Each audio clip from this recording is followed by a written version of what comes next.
Welcome to The Free Will Show, a podcast that provides a beginner-friendly introduction to free will while also exploring cutting-edge developments on the topic. I'm Taylor Sear. And I'm Matt Flummer. In this episode, we talk with Oisin Deery about his work on free will as a natural kind. Thanks for listening. I'm happy to introduce Oisin Deery, lecturer at Macquarie University in Sydney, Australia, and assistant professor of philosophy at York University in Toronto, Canada. Oisin has published several papers on free will, and he's the author of a book entitled Naturally Free Action, published in 2021 by Oxford University Press, in which he develops a naturalistic approach to free will, which we're going to ask him about today. So welcome to the show, Oisin. Can you start by telling us a bit about yourself, your work, and how you came to be interested in working on issues related to free will? Yes. Hello. Thanks very much for having me on the podcast. A little bit about myself. One of the first questions I became interested in as an undergrad philosophy student was the question of free will. I had sort of an interesting route into addressing the question. It was actually through questions of social justice. So I was reading a book by Brian Barry, I think it was, Why Social Justice Matters, for a seminar I was doing. And there were some confusing claims made in it about how people basically weren't responsible for the kinds of people that they turned out to be, but nevertheless had to be sort of held accountable. And these two claims seemed to me to be in sort of tension. So my lecturer at the time actually wrote to Brian Barry to ask him for some clarification for me, which is a very nice thing to do on this issue. And Brian Barry wrote back. He's since deceased, sadly. But he wrote back with two papers. One was a paper by Dan Dennett, and the other paper was The Impossibility of Moral Responsibility by Galen Strawson. And so he didn't really clarify things for me. He just plunged me into those sorts of conflicting views. And I had been mainly interested in questions in political philosophy, believe it or not. But I sort of segued from that very quickly into the metaphysics of free will, and later into sort of what I do now, which is more cognitive science and psychology-informed work on action and free action. Yeah, very cool. Cool. Well, in your recent book, which Taylor mentioned in the introduction, you argue that free will is a natural kind.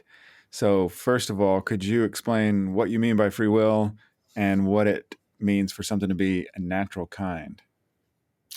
Right, yes. So in terms of free will, what I want to do is avoid, if I can, sort of starting out with a definition of free will in mind, because I think that's part of the problem. And as I explain more about the view that I've developed in the book, listeners might realize why.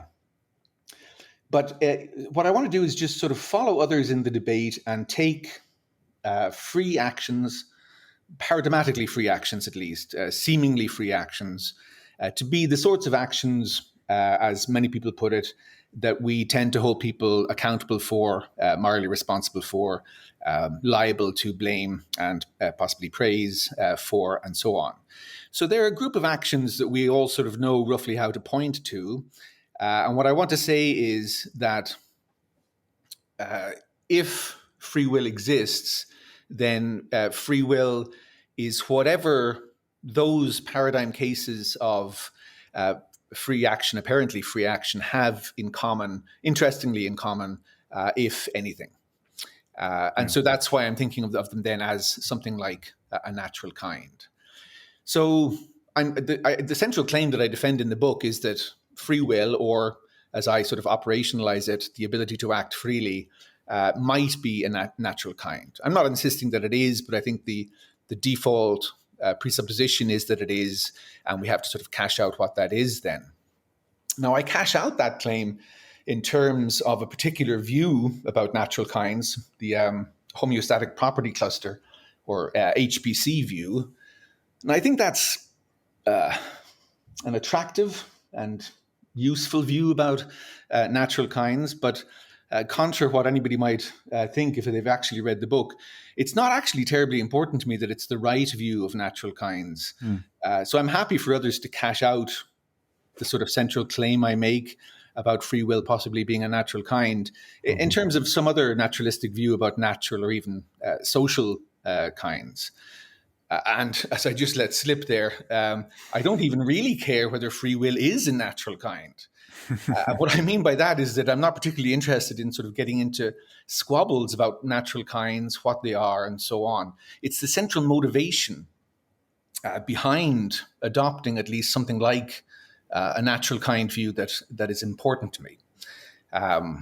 So all I'm really committed to, I think, is the idea that methodologically, philosophers of free will, and especially those who want to call themselves naturalists, need to take naturalistic demands on their theorizing seriously. And in particular, I think our best theories of free will and, relatedly, moral responsibility they oughtn't to be beholden necessarily to what we intuitively think the conditions are for acting freely or responsibly. So instead, I think these theories only need to be beholden to empirical findings and certain suitable a posteriori theoretical commitments, such that the phenomenon itself, if it is one, is something that we can make discoveries about empirically. And as such, we might discover, on my view, that being free or responsible is different from what we thought it was. Yeah. Mm-hmm. I was wondering if you could maybe give another example of something that is kind of widely taken to be a natural kind, and then maybe compare it with free will to sort of make it clear why you're taking free will to be in that same category as a natural kind. Yes, well, I mean, the simple case I take in the book is the simple case that everybody takes, that we once thought that water was a basic element.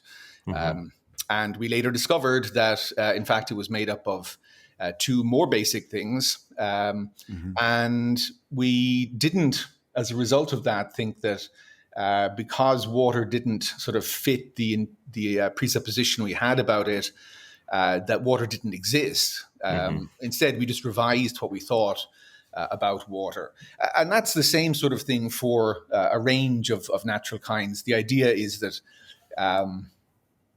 if something is a natural phenomenon, there's going to be some way that we sort of pick it out naturally in the world, the putative phenomenon, and track it. It's going to be useful for us to do so. And what we do then is we find out by investigating the seeming phenomenon, what, if anything, it has in common that makes it be a phenomenon that's useful for us to track in some way. And that's what we end up discovering that thing is, if it is anything. And of course, we can discover that the thing doesn't exist in some cases. So we might have thought that other things like phlogiston, that was a thing, but then we find out that in fact it's not. And so so there was a view in the free will debate back in the 60s, the paradigm case view, that just said that free will is whatever is going on in the paradigm cases of free will. And given that there are paradigm cases of free will, it just follows then very simply that free will exists. But of course, that seems too quick and too simple, because it might be that there's some sort of, as I think Susan Hurley put it, some sort of uninteresting hodgepodge of properties or something that those paradigm cases have in common, but that's not going to be something that's actually interesting and useful for us to track. So it does need to be the case that there's an interesting group of properties that we're tracking, but we're making discoveries. We would be making discoveries about free will in the same way that we do about water, on my view. Yeah. Interesting. If I could ask a quick, kind of not totally related question here, but a question that I wanted to ask when I read your book. One thing I found especially interesting about your book is that you explicitly considered whether artificial intelligences could, like human beings, have free will. Could you briefly just kind of tell our audience your views about that? Yeah, so those are views that I'm still developing, really, and they were sort of some throwaway thoughts I had right at the end of the book. But I think that it's a question that we need to address, actually, when it comes to thinking about artificially intelligent systems, partly because there's what some people call a responsibility gap, where it seems that if we can't hold machines responsible directly for their behaviors, but we can't hold less necessarily the designers of those things, those systems, responsible, because it's not clear that they're suitably connected to the behaviors for which we'd be holding them responsible. Then we have a kind of a gap where in cases where we would have held people responsible before, it turns out that there's no one or nothing to hold responsible in some of these cases. So I think that's one motivation, at least, for thinking about the potential free actions, or what it would take for an artificially intelligent system to behave freely in certain senses, including in the sense that would ground attributions of moral responsibility. Yeah. So I think we can also learn something by considering. I mean, one thing we can do is just sort of take our best theory of free will, whatever somebody thinks it is, and then just apply it to artificially intelligent systems and say, well, look, these systems don't match up to the theory, so they just don't act freely. Mm-hmm. Now, that's one way that we can go. Another way to go, sort of, I take this as being something inspired by a colleague of mine at York, Kristen Andrews, and her work on non-human animal cognition, and especially great ape cognition, and especially moral cognition, or kind of quasi-moral cognition in great apes. She has a view where a general sort of structure to her thinking, where she investigates cognitive capacities in non-human animals, and in some cases, on the basis of the empirical evidence, concludes that they can do things that we previously thought that only humans could do, but they don't seem to have the mechanisms that we have for doing those things. And so we learn something interesting, not just about the non-human animals, but because these abilities that they have end up being explained by more simple mechanisms, broadly speaking, let's say something like associative learning, instead of something more paradigmatically cognitive in the human psychological sense. Because their abilities can be explained somewhat more simply, it might be the case, she suggests, that we can explain our abilities in more simple terms than we actually thought. And so we were maybe over-intellectualizing some of our own abilities, in fact. So I want to take inspiration from that and say that if we start to investigate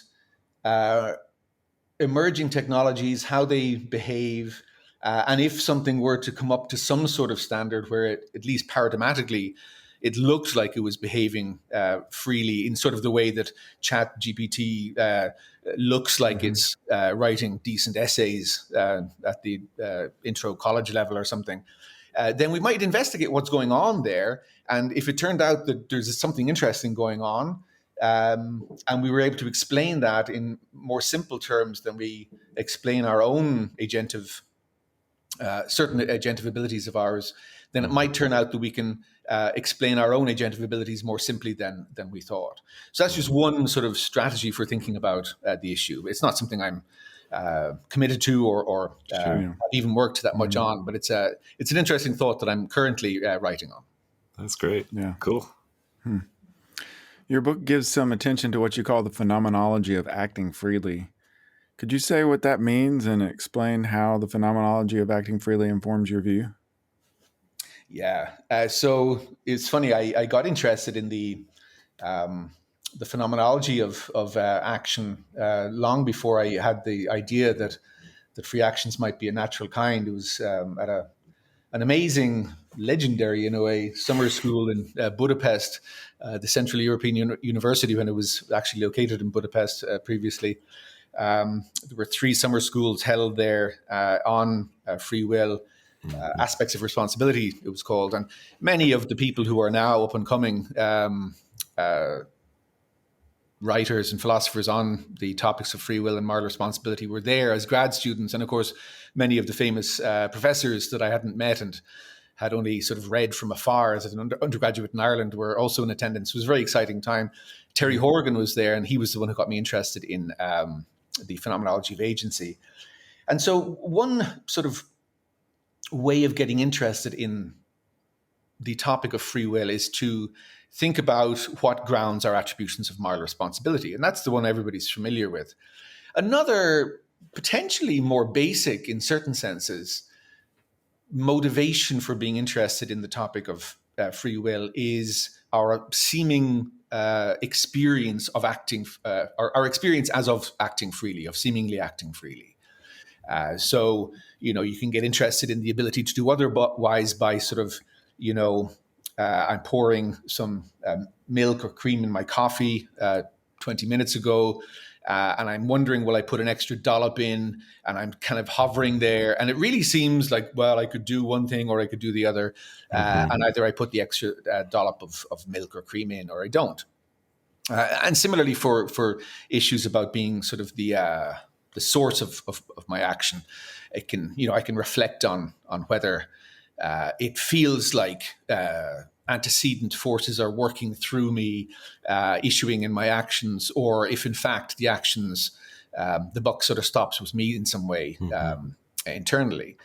And that's certainly something that crops up in some of the even studies that I've run with people like Sean Nichols many years ago now, where we ask participants about their experiences of acting freely and try to ascertain whether whatever their experiences are seems to commit them to something like compatibilism or incompatibilism about that experience.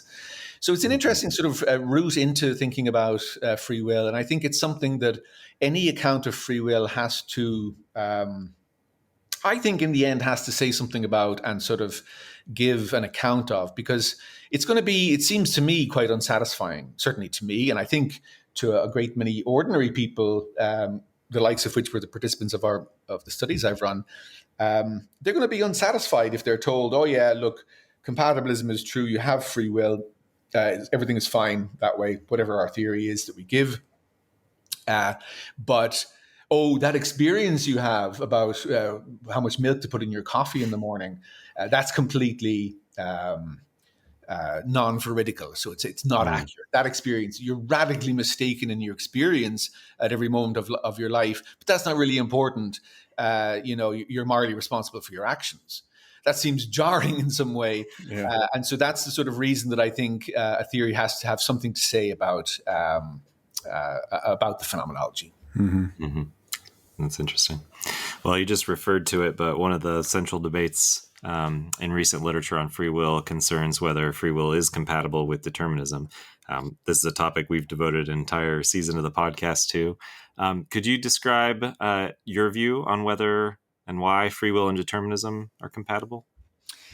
Yeah, so this is kind of tricky for me to answer in a way, because in some of my other work, especially my recent collaborative work with Eddie Namias, I explicitly defend compatibilism in response to things like the, broadly speaking, what we call the manipulation argument, the zygote argument from Al Millet, or Dirk Perreboom's version of it, and so on.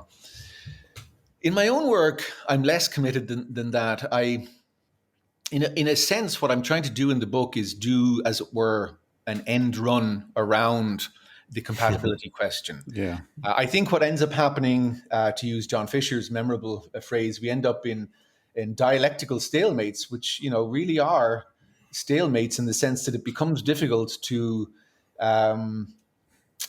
address, for compatibilists and incompatibilists to address each other without begging the question in certain ways or coming very close to it. And I also think that in the empirical work from XFI on these issues, that we end up in a sort of an empirical stalemate or sort of whatever, where we end up having findings that seem to support compatibilism. We end up having findings that seem to support folk or intuitive incompatibilism, and it's difficult to sort of make progress from there. Now, that's just sort of a motivation to think, wow, if there was any other way of kind of addressing these issues, maybe we might want to look at it, given the difficulties that we're having on this issue. But in the book, what I do is I structure my thinking around three questions. The compatibility question, which is the one we're all familiar with, is free will compatible with determinism? The conceptual question, which I think is what we're really trying to answer when we're trying to answer the compatibility question. So the conceptual question asks how we should define or analyze or characterize the concept of free will. And one way to do that is to sort of to get clear about that is to wonder, well, is our concept of free will such that free will would be compatible with determinism? And then it's only after that that philosophers address the third question, if they get there at all, which I think is really the most important question, the existence question. Do we actually have free will? We don't ever get there because in trying to answer the conceptual question, and in turn, as a means to doing that, trying to answer the compatibility question, we just get hung up in these stalemates, both dialectical and empirical, and we don't get to the existence question. So what I want to do is sort of more directly address the existence question, which, as I mentioned a moment ago, you might think is the most interesting question of all. I think that the problem is that when we just look at the conceptual question and the compatibility question, we look at the application conditions of the concept, so the conditions under which the concept would successfully refer, in my way of putting it. And it seems that for it to refer, we require that the presuppositions, intuitive presuppositions that we associate with the concept, once we settle what they are, if we get there at all, not be significantly in error in some way. But my idea is that that's just not the only way of addressing conceptual questions. And in fact, on naturalistic approaches, that's not the way to address conceptual questions at all.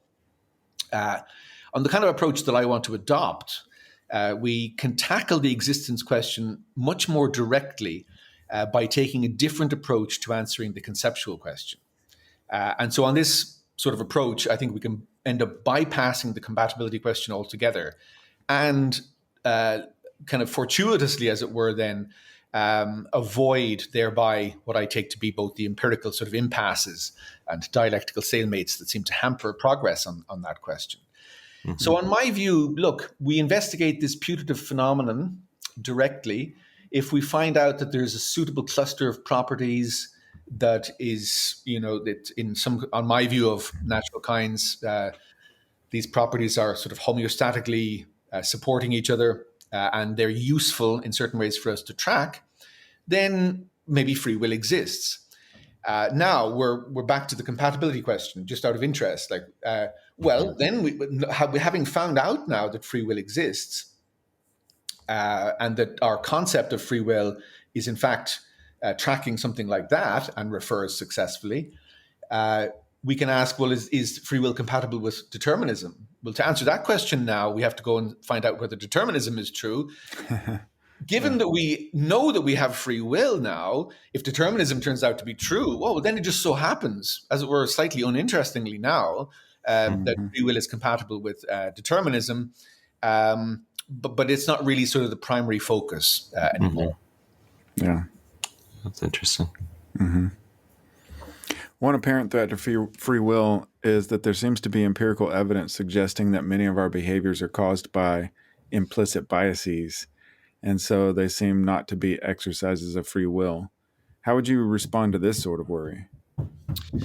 Well, look, see, the nice thing I think about, one of the nice things, I think there are many nice things about my view, but one of the nice things I think about my view is that it doesn't, as I said earlier, unlike the paradigm case view back in the 60s, it doesn't assume that free will does exist. And so it may turn out, in my view, just like it may turn out that free will is like water, but it may turn out, I think, less probably, but obviously it's an empirical question partly. It may turn out that free will is like phlogiston and doesn't exist at all. Or it may be that,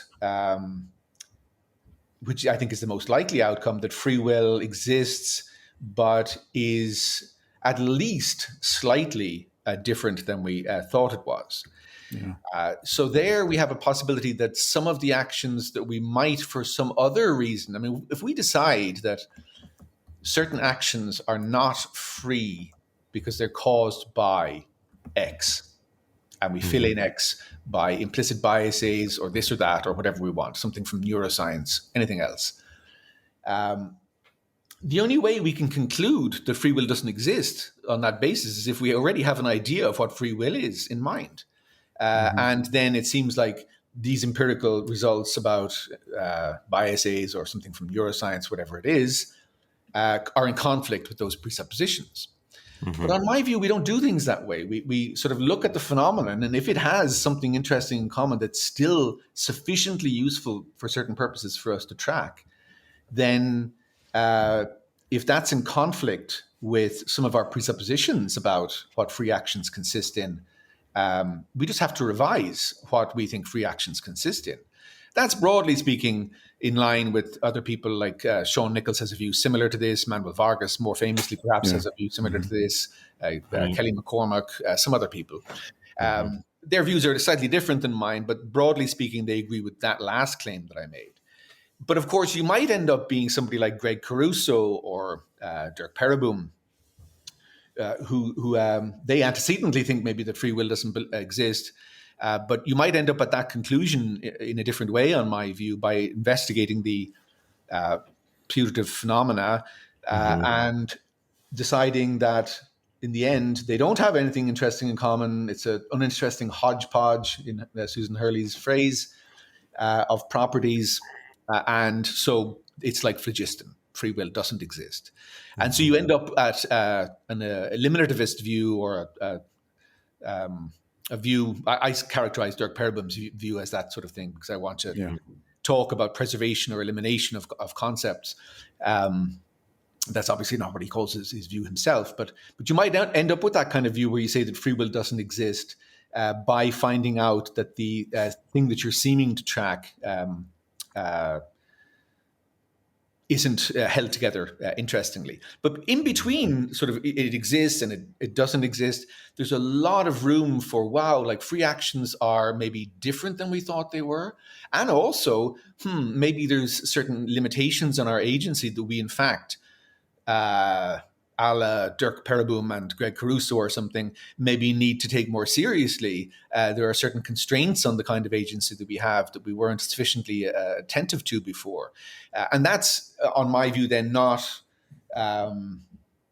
inconsistent with thinking that we have free will, that it's different than we thought it was, but it perhaps has a lot of more constraints. So I think there's a lot of interesting, what I'm trying to do in a sense is open up a new fertile territory for investigation and for thinking, a framework for thinking about free will and free actions, where we kind of know better how to engage with the empirical literature in order to make genuinely interesting discoveries about free will and perhaps the constraints on it. Mm-hmm. Well, if I could ask one last main question, are there any other kind of lingering worries for your approach or your view that you think are worth mentioning and addressing here? Gosh, let me see. I have an author meets critics session coming up at the Pacific APA in April. I'll give a little plug if anybody's listening. Please come to that session. I'll be flying over from Australia, obviously, for that. That'll be the session to be at to find out what problems my view has. Al Millet will be giving his thoughts, and Terry Horgan will be there. Marcella Herdova will be there as well. She's commenting. So that'll be the place to be. I'm sure they're going to have lots to say. I'm probably the wrong person to ask. I think there are obviously lots of worries about the view. The thing is, when you're starting to, I didn't come up with this idea out of the ether. This thought has been kind of in the air a little bit. Mark Heller, in a very short paper a couple of decades ago, very briefly defended the idea that free will might be a natural kind. And then prior to that, there was the paradigm case view and so on. Right. I'm just trying to sort of give a particular slant on this idea.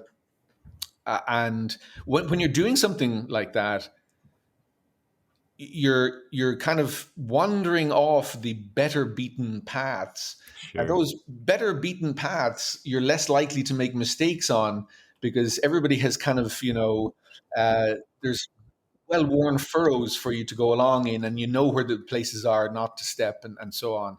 But when you kind of go wandering off left and right off those kinds of tracks, you're liable to make all kinds of mistakes. Sure. But they're the kinds of mistakes that you make when you try to wander off the path and do something new. And so I'm terribly interested to know what everybody thinks is wrong with my view. As everybody knows in philosophy, it's one of the biggest compliments for people to actually sit down and take the time to tell you what those things are. That's right. And so I'm hoping to be complimented very rigorously and seriously in these ways by people who tell me, this, what about this? What about that? And those are the things I want to know about, and then maybe use to help refine my view. I'm not precious about this, like in some way. It's just a genuine attempt to think about these issues in some new way. And if it's totally wrong-headed and somebody can show me why, well, that's great. I don't mind, admitting. I'll put up a little bit of a fight, sure, to try and stake out a claim for the view. But if there's some way I can improve it on the basis of what people have to say as well, I'm more than happy to do that. Nice. Yeah. Well, I hope that goes well, and I hope the critical responses and then your responses to those end up getting published somewhere. That would be really cool to be able to read. That would be great. We'll see what happens. Well, thanks so much, Oisin.